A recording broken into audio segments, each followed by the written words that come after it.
after 9 years, I am finally doing something I've never done. Today, I am showing you how I am making a homeschool report card.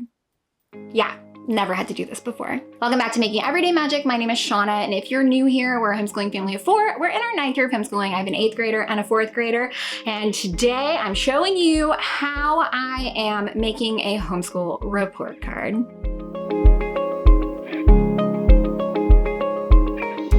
Guys, before we go any further, please scroll down, hit that big red subscribe button, turn on that bell for notifications, and give this video a thumbs up. As always, you can find me right on down in the comments or over on Instagram at Making Everyday Magic, which is where we do get a little bit more of a back and forth.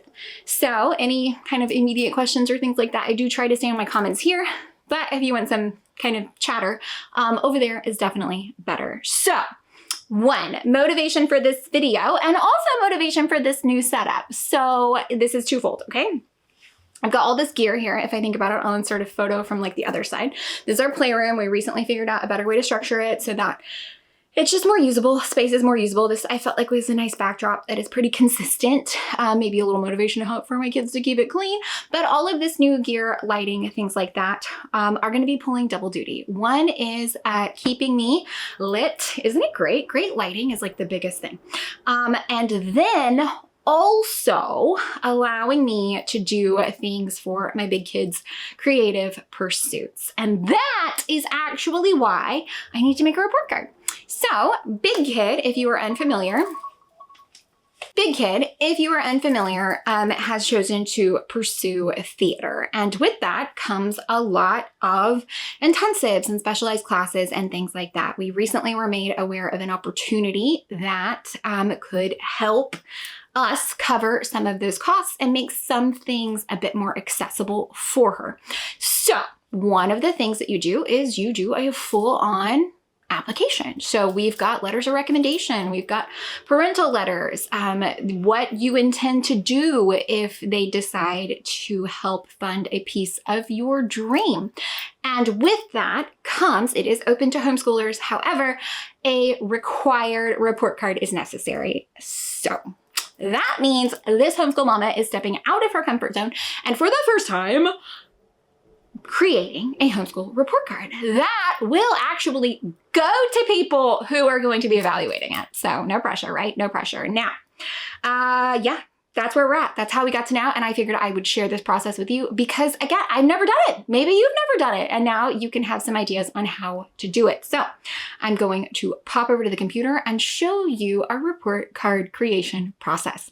Show you the things that I thought were important to include, a few notes that I made, and yeah, show you the templates that I used right from Canva. Let's go. Okay guys, here you can see I am inside Canva. I do have the Educator edition, but just searching report card, and this is all of the templates that come up. As you can see, it is quite a prolific haul here. And you can see down in the corner, there's a little like graduation cap, and that means that that is free for the education edition, but some of them do not have that, and that means that's just free for anyone's use. So these are all templates that you can click on, you can customize and modify, and that's really all that I did in the upcoming creation I'm about to highlight. I just found a Canva template because that's an easy place to start, but you can also go onto Google and just report card template or free report card template, and tons of resources come up. Because educators are always looking for easy ways to get things done, and because they're always wonderfully helpful and share what they have, what they've learned as a resource for other educators, it's usually pretty easy to find what you need at an incredibly low price or even free. Like I said, right through Canva, you can just pop it open just like this and then customize it any way that you see fit. Now, I liked the look of this one. I feel like it looks pretty professional.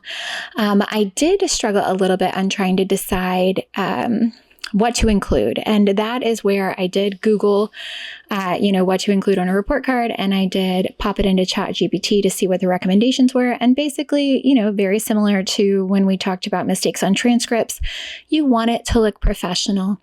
You want to very clearly convey what it is. You want to show your grading metric. You want to include any additional remarks if you have them. Student name, grade, grade, date, sign it to be official, include the information that you need to include on there. Now, because we are still only at the end of the first quarter, it's not like we have, like credits or final grades or anything like that to submit. So I did try to keep it as kind of like general, but also as honest as possible.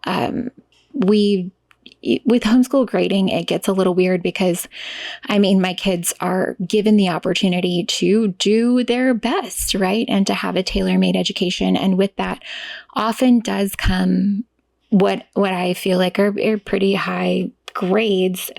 So again, trying to be as honest as possible. Our struggle, as I've already said this year, is just kind of getting that vocabulary retention up. And so I just included that. I reflected it. And then in the remarks that I include at the bottom, I do go over some things that I feel like are worth noting, like where our progress is, how it stands, how, noting that it is a homeschool student, that we do can provide further information if requested. I don't feel the need to include things like attendance because attendance and behavior, it's home. So, she's here 100% of the day, or 100% of the days. Her attendance is excellent. And so there's just some of that where it just doesn't translate the same. And so I did feel compelled to note that in the remarks here at the bottom.